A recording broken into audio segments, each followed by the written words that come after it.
I wanted to show you this great layered cooking recipe using the Varoma from a collection called Fabulous Flavors on Every Level. It's called Caribbean Stew and Steamed Rice Cups. This recipe is originally from the Dominican Republic and they would traditionally cook it with goat. This recipe asks for lamb, although in the tips, because it's developed for for countries where maybe goat isn't a normal easy to find meat. But if there's a tip in there on how to change it to beef or goat, it just changes the timing around a little bit. But we'll just get started. The first part is making the marinade.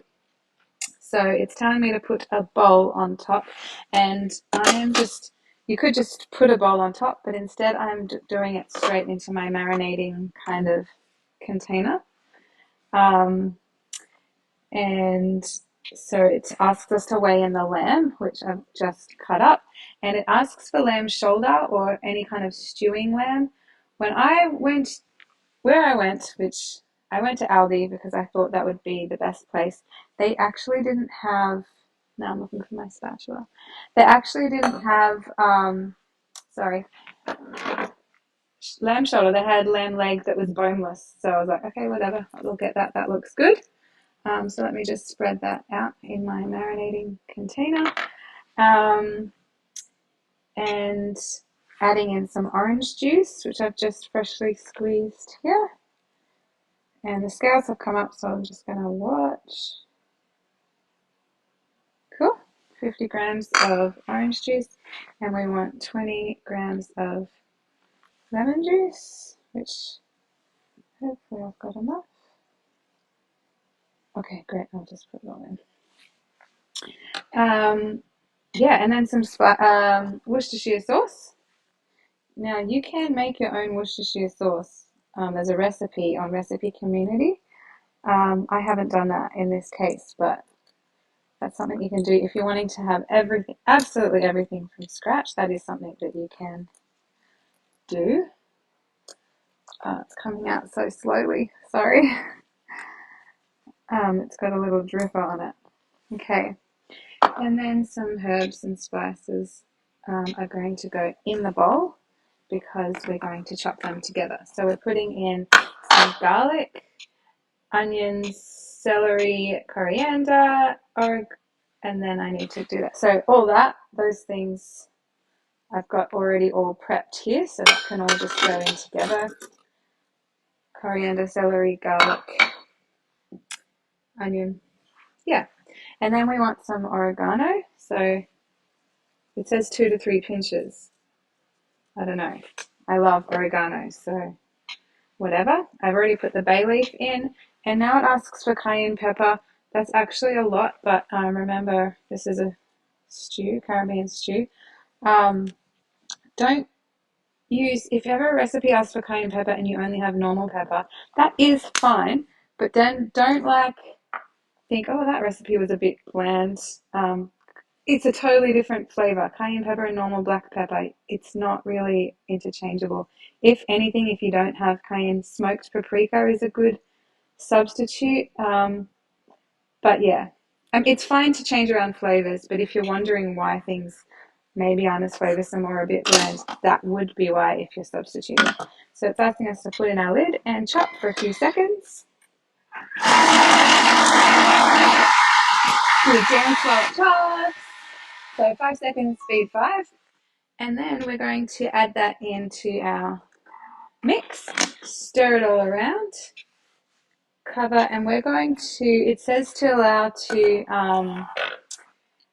marinate at least 8 hours.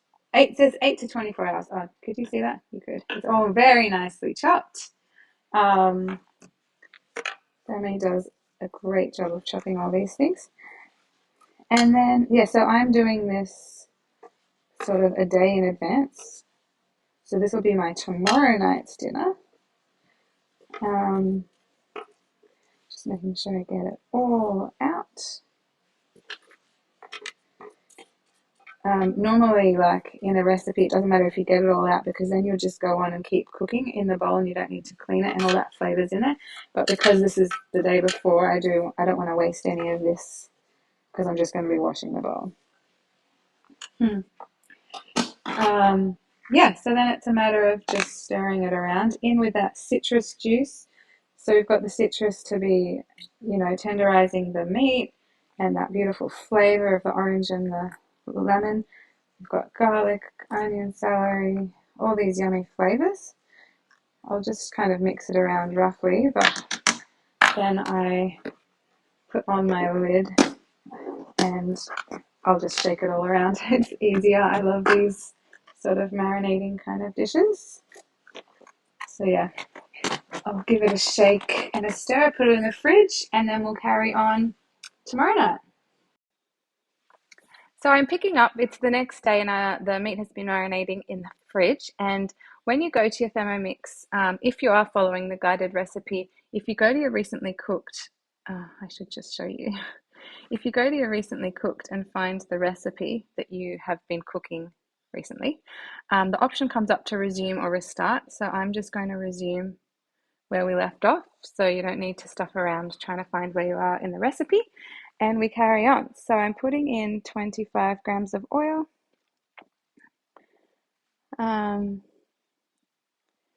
just kind of get that all around, and then it's going to ask us for some sugar. You could use raw sugar or brown sugar, so it's up to you. So the flavor will change depending on which you choose. So we'll just see how we go with that one. And we're going to cook that together. So we're just cooking the oil and the sugar with the simmer basket on for 7 minutes. So we'll be, and then we'll add more ingredients. That has finished cooking, and I want to show you what we have here. Just that sugar's been cooking in the oil. And we are going to add some tomato puree and then cook that in with that sugar and oil. It's sizzling as I put it in. I don't know if you guys can hear that. And we just cook that. So that's going to cook for 3 minutes. I wanted to show you what you can do when you are cooking something and you want to know what the next step is on your Thermomix. So if I come here, I can press the preview button up here just so I can look at what's upcoming and skip ahead as much as you want. Or on this page that we're on where we're cooking for a few minutes, there's 3 little dots here. You can press those and go to the whole detailed view of the recipe so that you can really see your ingredients and your steps. You can look at variations to the recipe, nutrition guide, whatever. But yeah, the other thing you can do while it's cooking is have the scales on so that you can get other ingredients ready, put a bowl up here and weigh in your next ingredients if you want it to be organized. Yeah, that's basically all I wanted to show you while that's cooked. I like to multitask, so while the Thermomix is doing one thing, I'll go get whatever else is next in the recipe.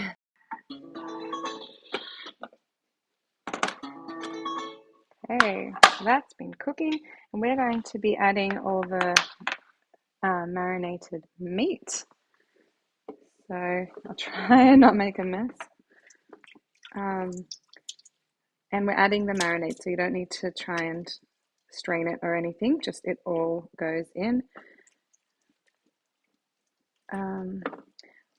And when I cut the meat, I had cut it in 3 to 4 centimeter chunks, like it's quite big, like it's probably double bite-sized, but it's going to break down as it cooks, especially since I got the lamb leg instead of the lamb shoulder as the recipe said. So I am interested to see how this goes. Okay, so you can see there what we have in the bowl, and we're going to be adding some salt, just like a good amount. It says 1.5 teaspoons. And our water, so that's going to add some liquid to our stew.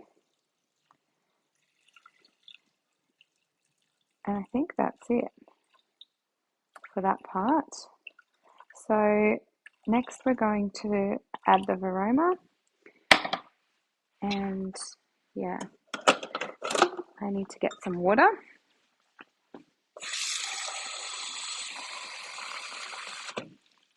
Okay, so we're going to add our aroma and add in some teacups or molds or whatever you're going to steam your rice in. So this is a really good way of showcasing how the aroma can cook your rice for you.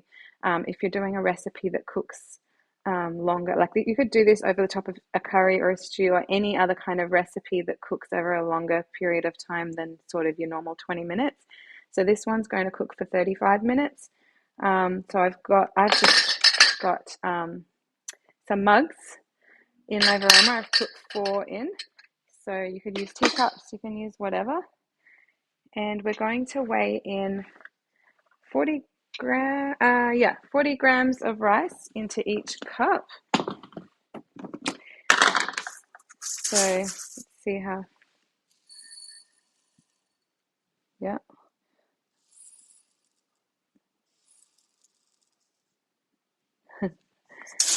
I'm going to tare it because I went a little bit over on that one. You can tare it between each one or just keep adding up in your head. Oh, that's good. Okay, so we've got rice in each cup. And then we add some water into each cup. So we want 100 grams each. And that rice is just going to expand in there.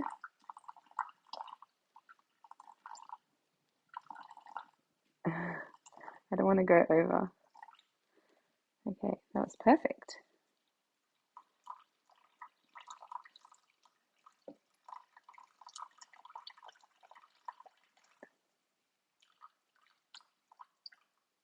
Okay, next.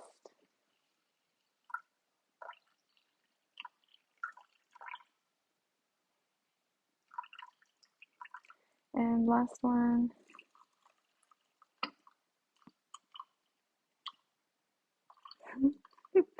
Sorry, that's kind of boring to watch someone pouring water as much as I just did. And each one will get a pinch of salt. Just make sure they're all sitting nicely. Just a little pinch for each cup. And also a little bit of oil for each cup. Not too much. It says a teaspoon, but whatever you want to put in, like just a little drizzle for each is good. I know a lot of people cook rice without adding the oil or salt in, so that is optional, up to you. Yeah, that looks good. Okay, and so then we're going to put our lid on and get cooking. So we're going to cook, as I said, 35 minutes at varoma temperature on reverse. So the blades are going on the blunt side anti-clockwise so that we're not purposely chopping up that stew. And it's on the softest speed setting there is, which is the picture of the little spoon. I don't know if you need to see that, but those are the settings we have. So we will come back in just over half an hour to see the result. We are finished, and all we have to do now is plate it up. So take my aroma off. Our rice cups are nicely steamed. So as I said earlier, the reason why I wanted to do this recipe was so I could show you the whole idea of steaming rice in your varoma while something else is cooking below. So get out one of my rice cups. I feel like I should have used teacups instead of mugs because it hasn't gone all the way to the top, but we'll just see if they come out. I think it might be a bit of a mess, but that's okay. The rice is cooked, and the other thing to let you know is I had a peek at the 30-minute mark. The recipe said to do it for 35. I had a peek at the 30-minute mark, and the rice looked like it was nice and fluffy and well cooked, and I've used jasmine rice. So if you're wanting to do a little bit less time, you could try that. Okay, let's see if this will... Oh, actually, that works really nicely. If I can show you. Nope, shadow. There we go. A nice rice cup. And then I will just pour the stew all around it, which looks nice there too. Give that a bit of a, oh yeah, that looks good. I mean, it looks exactly as I thought it would. So we've got our nice rice cup in the middle, and we'll surround it with the stew and make a mess on the bench at the same time. Let's see. I don't know. I'll add a picture to the video. But there you have our Caribbean stew, Caribbean lamb stew with steamed rice cups. And I think that was pretty easy, and definitely think it would be easy to use that technique of steaming your rice cups above any other liquidy kind of recipe like a curry or a stew or something like that. So yes, you can find that recipe on Cookie Doo. It's in the Switzerland collection called Fabulous Flavors on Every Level. So happy cooking.